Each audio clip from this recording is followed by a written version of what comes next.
नमस्कार।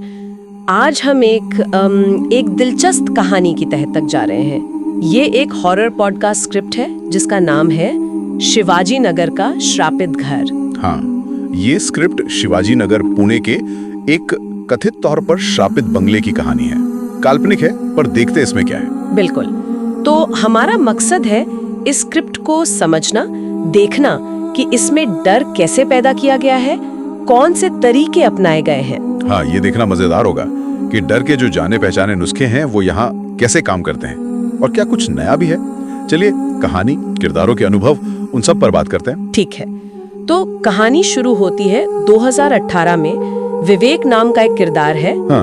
वो शिवाजी नगर में रहने के लिए एक सस्ता पुराना सा बंगला देखने जाता है। अच्छा। और पहली ही चीज जो उसे अजीब लगती है, हाँ। मई की भयंकर गर्मी है, लेकिन गेट पे पहुंचते ही उसे एकदम से वो एक ठंडी सी हवा लगती है, अजीब सी ठंडक। ये तो शुरुआत ही हो गई। क्लासिक सेटअप है। हाँ, और पड़ोसियों ने पहले ही चेताया था कि रात में वहाँ मत जाना। बिल्कुल, एक वीरान सा घर, चेतावनियों को नजरअंदाज करना और वो अशुभ एहसास वाली ठंडक, ये तुरंत श्रोता को तैयार कर देता है कि भाई कुछ गड़बड़ होने वाला है। सही कहा। और गड़बड़ ज्यादा देर नहीं लगाती। पहली ही रात, हाँ, रात के ठीक 3 बजे विवेक को आवाज आती है जैसे कोई भारी चीज घसीट रहा हो। ओह, 3 बजे का वक्त वैसे भी। हाँ, वो हॉल में जाकर देखता है तो जमीन पर, मतलब फर्श पर, कोयले से लिखा है, अब वो मेरी है। बाप रे, अब वो मेरी है। ये तो सीधा रहस्य खड़ा कर दिया। वो कौन और ये लिखा किसने? कोयले से लिखना भी काफी अजीब है ना? और तभी उसे एक बच्ची के रोने की दबी दबी सी आवाज सुनाई देती है। बच्ची के रोने की आवाज? हाँ, और जब वो देखता है तो कोने में एक पुरानी सी गुड़िया पड़ी है जिसका चेहरा जैसे जला हुआ सा है। ओह, गुड़िया, और वो भी जली हुई। ये तो बहुत शक्तिशाली इमेज है।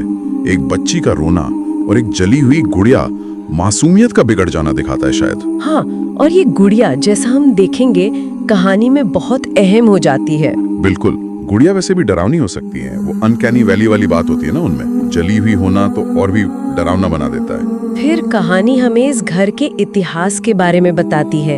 एक पड़ोसी से पता चलता है। अच्छा, क्या इतिहास है? कि 1940 के दशक में शांता देवी नाम की एक महिला रहती थी यहाँ। उसकी एक छोटी बेटी थी जो घर के पास एक कुआं था, उसमें गिरकर मर गई। ओह, बहुत दुखद। हाँ, और उसके बाद दुख में पागल उस माँ ने भी उसी कुएं में कूदकर जान दे दी। क्या, माँ ने भी? हाँ, लेकिन मरने से पहले वो चिल्लाई थी, ये घर अब मेरा है, मेरी बच्ची को कोई नहीं ले जाएगा।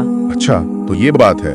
ये दुखद कहानी अब समझ में आ रही है कि वो कोयले वाला संदेश, अब वो मेरी है, कहाँ से जुड़ रहा है। बिल्कुल, ये उस माँ का दुख, उसका गुस्सा और अपनी बेटी पर उसका कब्जा, ये सब मिलकर एक वजह बनाते हैं कि वो जगह प्रेतवादित क्यों हो सकती है। सही कहा।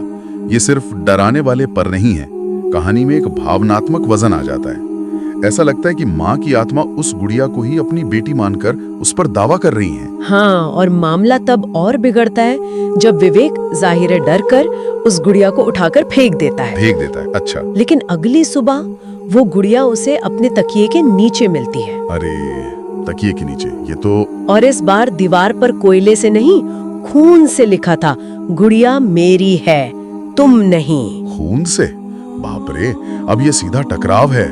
मतलब पर्सनल हो गया मामला। गुड़िया अब सिर्फ चीज नहीं रही, वो एक शक्ति संघर्ष का प्रतीक बन गई है। हाँ, अब तो विवेक की हालत खराब हो गई।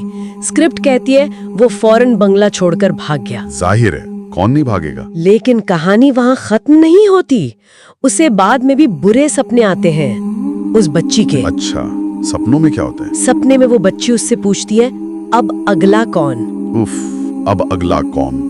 ये तो डर को सीधे श्रोता की तरफ उछाल दिया।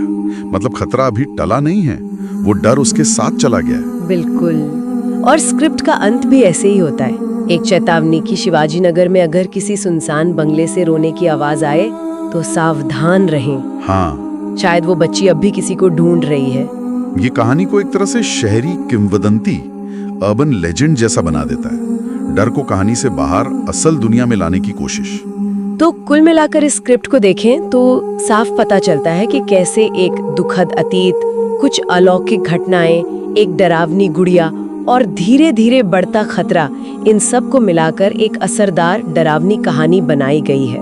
निश्चित रूप से स्क्रिप्ट हॉरर के कई जाने पहचाने तत्वों का इस्तेमाल करती है। किसी चीज के छिन जाने का डर, किसी अनजानी ताकत का कब्जा, रहस्य और एक ऐसा खतरा जो कहानी खत्म होने के बाद भी मन में रह जाए। ये सब चीजें काम करती हैं। हाँ। और एक बात जो सोचने लायक है, ये कहानी कभी साफ नहीं करती कि असल में परेशान कौन कर रहा है। क्या वो माँ है या वो बच्ची, या शायद उस हादसे से पैदा हुई कोई और ही नकारात्मक शक्ति। ये जो अस्पष्टता है ना, हाँ। ये डर को और गहरा बना देती है, क्योंकि जिस चीज को हम समझ नहीं पाते उससे अक्सर ज्यादा डर लगता है। सही कहा। ये अस्पष्टता ही शायद इस कहानी का सबसे डरावना पहलू है।